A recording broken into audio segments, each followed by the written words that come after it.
The deputy did not look at the tow truck like it was a vehicle. He looked at it like it was a trophy. The truck sat on the shoulder with its amber lights still blinking, throwing slow, warm flashes across wet asphalt. The hook and chain assembly was clean, recently greased, not the look of a rig used for reckless runs. The cab door was shut. The engine ticked as it cooled. Everything about it said work, not crime. But the deputy's hand drifted toward the keyring anyway, like he had already decided what the metal meant. Darius Coleman stood a few steps back with his palms open, not raised high, just visible. He was wearing a dark work jacket with reflective striping that caught the cruiser lights. His face was calm in the way calm becomes when it is forced, not relaxed, controlled. A man compressing his anger into something safe. Another cruiser rolled in behind the first, lights popping blue across the tree line. A sheriff's SUV arrived last, slower, as if it wanted to enter a scene that had already been written for it. The deputy said the words like he had practiced them. Asset seizure, suspected drug property, pending investigation. Darius blinked once. Slow. He looked at the tow truck again, then at the deputy, then at the highway around them. There was no hidden compartment, no suspicious bag, no frantic behavior. Just a working man who had been called out to tow a stranded car off a rural road. Darius asked what the probable cause was. The deputy's jaw tightened. He repeated the same phrase more firmly, like volume could turn a claim into a reason. Suspected drug property.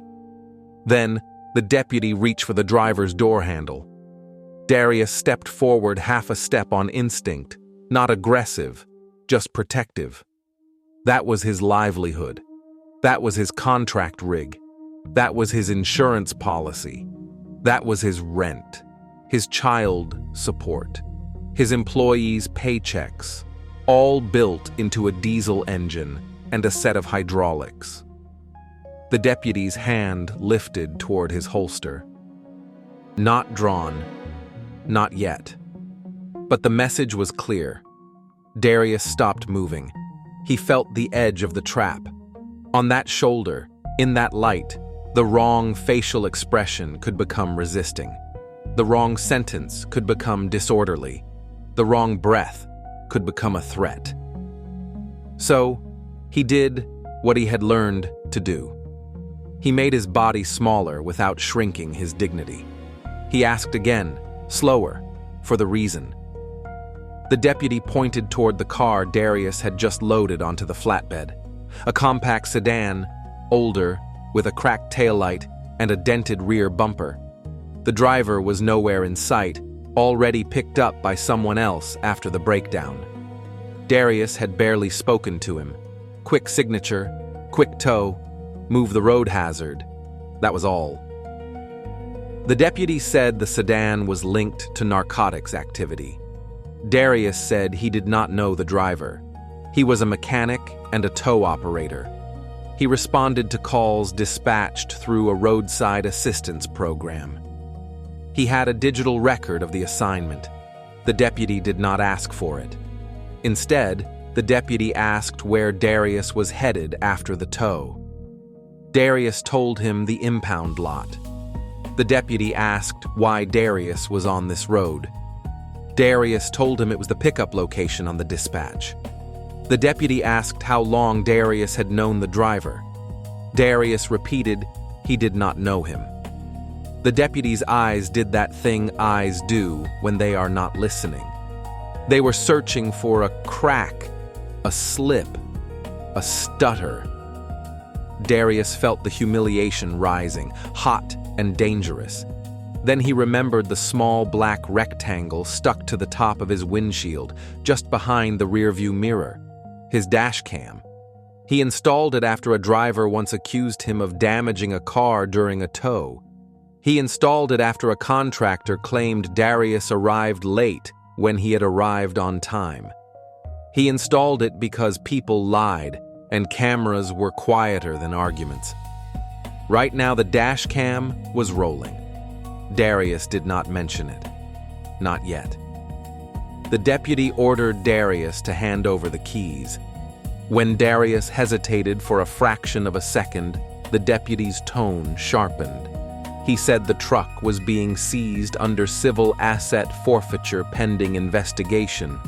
Civil words, violent consequences. Darius handed over the keys. The deputy climbed into the cab and started the engine like it belonged to him. The diesel rumble felt obscene in the wrong hands. Darius watched his own truck pull away behind flashing lights, his own rig towing a stranger's sedan into the sheriff's control. On the shoulder, the air got colder. The sheriff's SUV remained, idling. A white sergeant stepped out and approached Darius as if offering a courtesy. The sergeant said Darius could file paperwork to contest the seizure. Darius asked how he was supposed to work tomorrow. The sergeant's face barely shifted. He said the process could take time. Time. That word was another weapon. Darius asked for a receipt, a case number, a written notice of seizure. The sergeant provided a thin form with a few lines checked and a signature.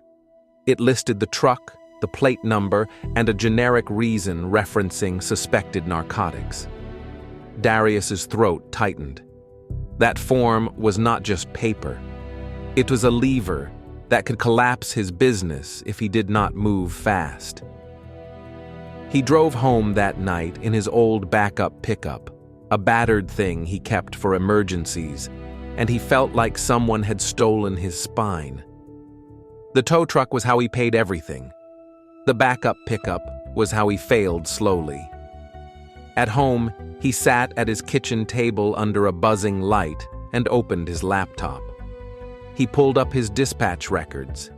He pulled up the roadside assistance assignment. He pulled up the timestamps of his arrival and the location pin. He downloaded everything. Then he pulled the Dashcam card. He had to be careful. He had to do it the right way. He copied the footage to 2 drives. He labeled folders by date and time. He saved the original card in a small envelope, sealed it, and wrote the date across the flap. He did not know yet who would need to see it. He only knew that the sheriff's office had taken his truck, and they had done it without explaining anything that sounded like law. The next morning, Darius called the sheriff's office and asked where his truck was. A clerk transferred him 3 times before landing him with someone who sounded annoyed.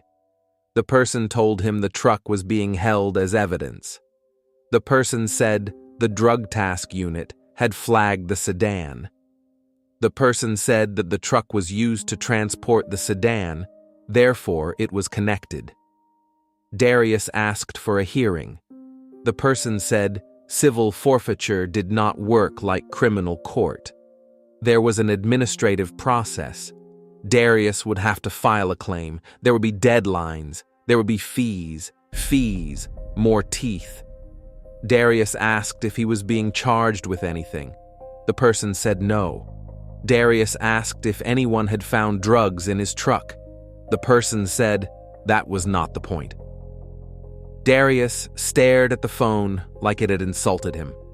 If there were no charges and no drugs, what exactly was the point? The point was leverage. By noon, Darius was on the phone with a local attorney named Lisa Grant, recommended by another mechanic who had gotten into a fight with an insurance company and survived it. Lisa listened to Darius's story without interrupting. When he mentioned civil forfeiture, her tone hardened, not surprised. She told him to send everything, the dispatch, the tow authorization, the seizure form, any communication, the Dashcam footage. Darius hesitated at that last part and asked whether it mattered. Lisa told him it mattered more than anything.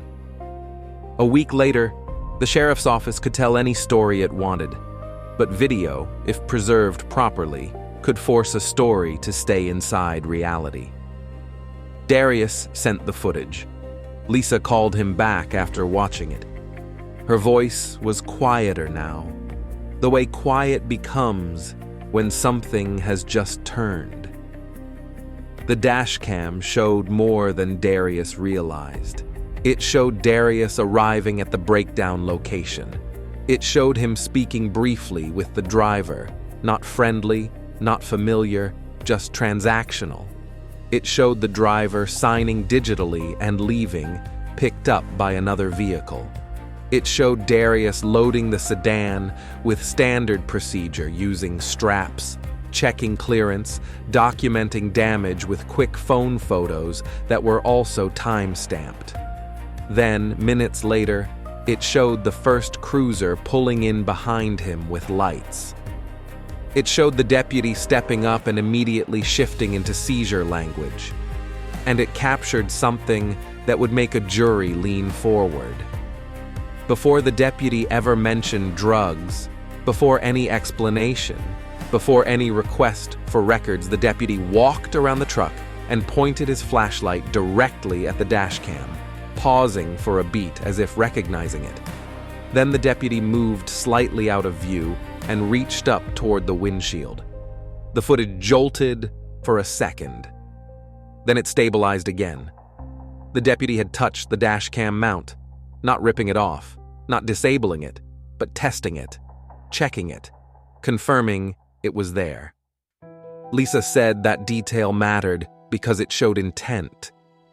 The deputy knew the camera was recording and still proceeded with a seizure without probable cause explained, and then attempted to interact with the device.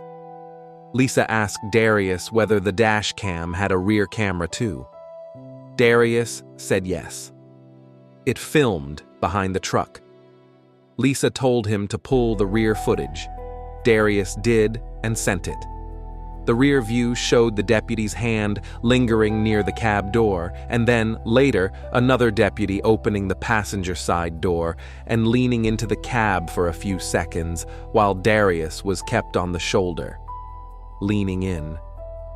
Lisa asked Darius what was inside the cab that could matter. Darius said nothing but tools, paperwork, his mechanic's scanner, and a lockbox, where he kept cash for fuel runs and emergency parts. Not illegal, just practical. Lisa went quiet. Then she asked whether Darius still had the key to the lockbox. Darius said yes. The lockbox stayed locked. Lisa told him to check his last deposit records, check whether any cash was missing, check whether anything from the cab inventory had changed.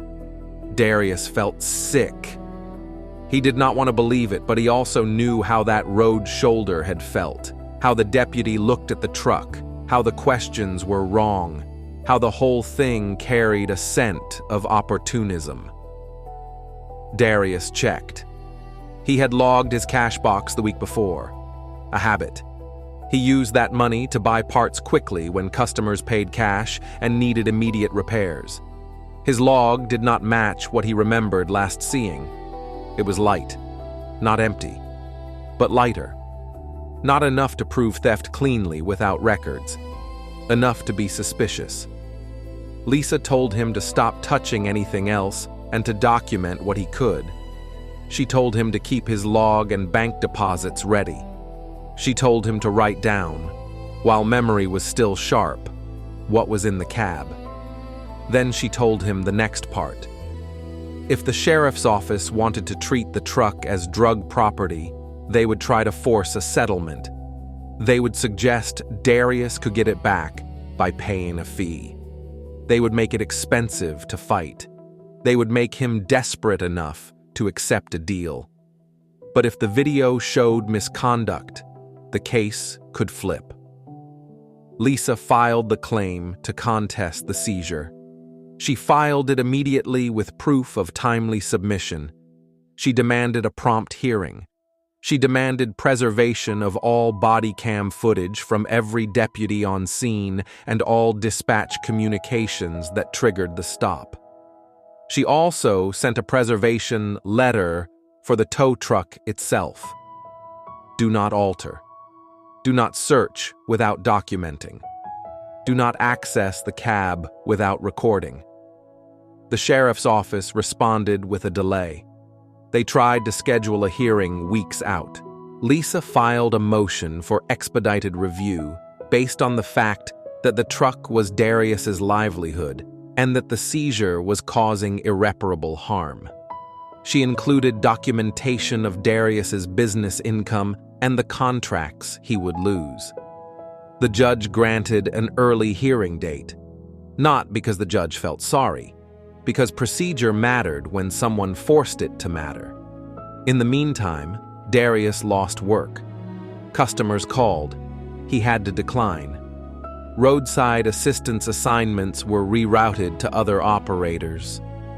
The phone still rang, and each ring felt like money leaving. One of his part-time employees quit after a week of no hours.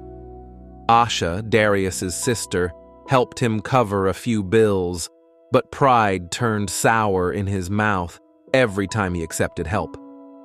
He drove his backup pickup to small mechanic jobs, oil changes, brake pads, small repairs. It kept food in the house. It did not keep the business alive. Then, the sheriff's office made the offer. A letter arrived stating that Darius could petition for the return of the truck by paying a bond and an administrative fee, and by agreeing that the truck would remain subject to future seizure if connected to any flagged vehicle. Lisa read the letter and laughed once, sharp. She told Darius this was the pressure point. They wanted money. They wanted compliance. They wanted an admission without calling it an admission. Darius asked whether it would be smarter to pay and get the truck back. Lisa asked him a question instead. Did he want his truck back today, or did he want this to never happen again to him or someone else? Darius did not answer right away. He wanted the truck back yesterday. He also wanted the weight off his name. He wanted the word drug property gone. He told Lisa he wanted to fight. Lisa prepared for the hearing like it was trial. She created a timeline with dispatch records. She prepared copies of Darius's tow assignment and the client authorization. She prepared his business registration and insurance documents. She prepared his logs. And she prepared the dashcam footage, extracted cleanly with metadata and a statement about how it was preserved. The hearing was held in a small courtroom that smelled like old paper and cleaning solution. Darius sat beside Lisa at one table. Across from them sat the sheriff's attorney and a deputy who looked like he wished he was anywhere else. The judge began with the basics. Why was the truck seized? The sheriff's attorney described it as property facilitating narcotics activity. He described the sedan as linked to an investigation. He described the seizure as lawful under civil forfeiture statutes. Lisa asked a simple question. What evidence showed Darius knew about any narcotics activity? The sheriff's attorney said knowledge was not required. Lisa nodded, like she expected that. Then she asked what evidence showed the truck itself contained contraband. The sheriff's attorney said none had been found yet. Lisa asked why Darius was detained and why his keys were taken without first requesting the dispatch record. The sheriff's attorney attempted to describe it as officer discretion and safety. Lisa asked whether the sheriff's office preserved body cam footage. The sheriff's attorney said it was being reviewed. Lisa asked the judge for permission to present dashcam footage. The sheriff's attorney objected. Lisa argued that the dashcam showed the stop's basis, the officer's statements, and the sequence of events. It was directly relevant. The judge allowed it. The courtroom screen lit up with Darius's dashcam view. The jury was not there yet, but the judge watched like a jury. On the screen, the deputy walked up, declared the seizure quickly, and ignored Darius's explanation of dispatch. Then came the moment with the flashlight pointing directly at the dashcam. Then came the brief jolt when the deputy touched the mount. Lisa paused the video and asked the deputy a question. "Why did you touch the camera?" The deputy claimed he was checking for weapons or contraband. Lisa asked how a dashcam mount was a weapon. The deputy hesitated. Lisa played the rear camera clip, showing the deputy opening the cab door and leaning in while Darius stood on the shoulder with officers around him. Lisa asked why the cab was accessed if the truck was supposedly being seized as evidence and should have been secured. The deputy claimed it was an inventory search. Lisa asked where the inventory sheet was. The sheriff's attorney shifted in his seat.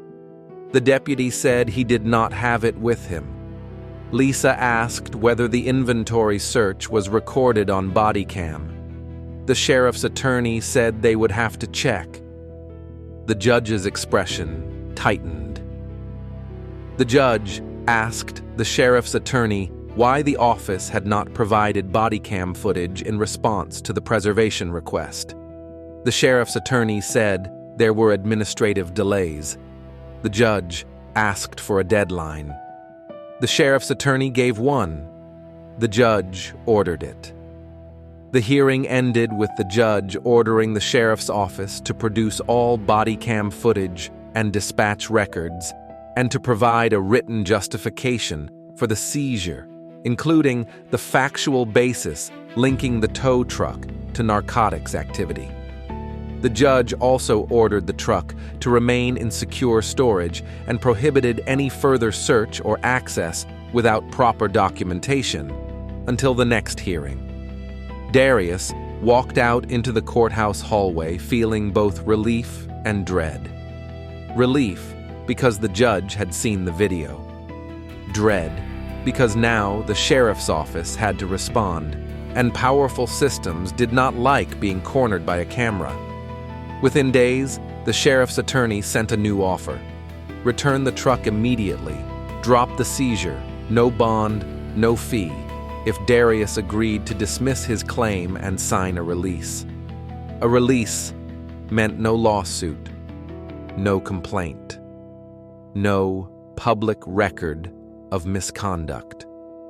Lisa told Darius the offer was proof. They were afraid of what the rest of the footage would show. Darius asked if he could get the truck back without signing. Lisa said that was the point of the next hearing. They refused the offer. Then the sheriff's office produced body cam. The footage was incomplete. One deputy's camera failed to activate. Another had audio issues. The primary deputy's footage contained gaps at critical moments, including the time when the cab door was opened. Lisa filed an immediate motion raising concern about evidence preservation and potential spoliation. The judge scheduled the next hearing and warned the sheriff's office that missing footage without credible explanation could result in sanctions and adverse inference. Now the case had shifted again. It was no longer just about a truck. It was about whether the sheriff's office handled evidence honestly. At the next hearing, Lisa presented the full dashcam timeline again, including metadata. She presented the preservation letter timestamps. She demonstrated that the dashcam captured continuous audio and video, while the sheriff's body cam had gaps. She argued that the dashcam was the most reliable record because it had no reason to stop. The sheriff's attorney attempted to argue that civil forfeiture allowed broad authority. The judge asked a different question. Why was the tow truck seized instead of simply documenting the tow assignment and contacting Darius later if the sedan was of interest? Why was Darius treated like a suspect with no charges? Why did the deputy interact with the dashcam mount? Why did an inventory search occur without an inventory sheet?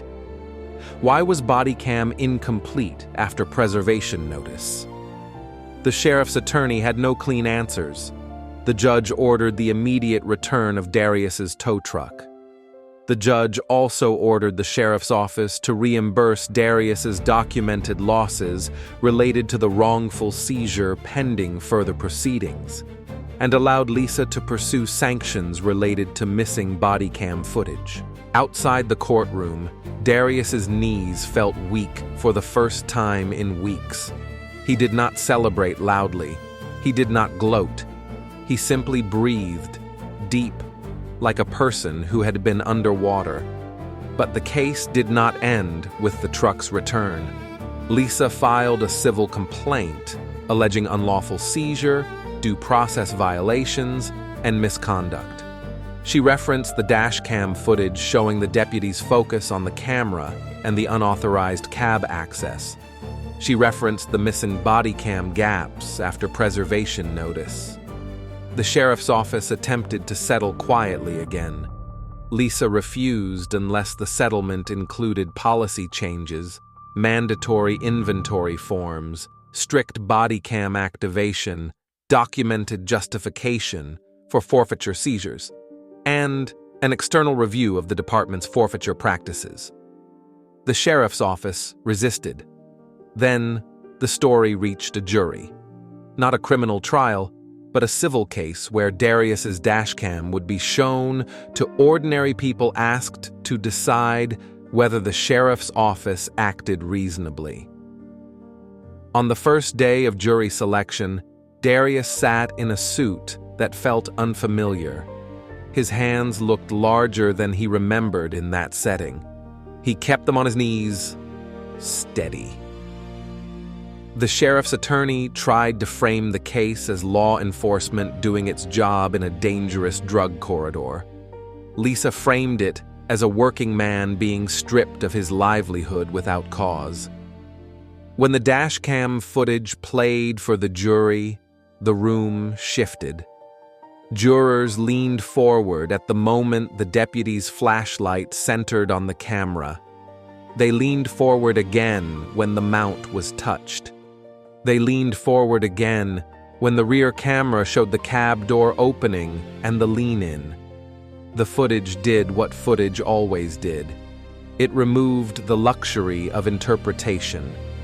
The sheriff's attorney tried to suggest that the deputy's actions were safety checks. Lisa asked the deputy to explain, under oath, why he did not ask for the dispatch record, why he did not verify the tow call, why he did not document inventory, why his body cam had gaps. The deputy's answers sounded thin in a room that had already watched the truth. The jury's verdict came back with a finding that the seizure was wrongful and that the sheriff's office had failed to follow basic evidence and documentation procedures. Damages were awarded for lost income and emotional distress. The sheriff's office was ordered to pay attorney fees. More important than money, a consent agreement was reached afterward, requiring policy updates on forfeiture seizures and body cam compliance. Darius drove his tow truck back to his lot after the case closed and parked it under the shop lights like it was something sacred. He walked around it slowly, checking the tires, the hydraulics, the straps. The familiar smell of grease and rubber felt like home again. He climbed into the cab, sat in the driver's seat, and stared at the dashcam. He did not feel grateful that he had needed it. He felt furious that he did. Then he felt something else, quieter, prepared. He upgraded the dashcam system, front and rear, audio clarity, cloud backup, automatic upload. He added a small sticker inside the cab near the camera, not for intimidation, for truth. He also changed his business policy. Every tow call required a digital dispatch record saved. Every driver signature was stored. Every pickup had a quick photo set. Every stop had a timestamp. Darius did not become paranoid. He became disciplined. Weeks later, a younger black tow operator stopped by his shop and asked Darius what to do if law enforcement tried to seize a vehicle again. Darius answered in the simplest terms. Record everything. Preserve it properly. Move fast on deadlines. Do not argue on the shoulder. Let the video speak in the place where rules matter. Because out on the road, a badge could take your keys. But in a courtroom, a camera could take the story back.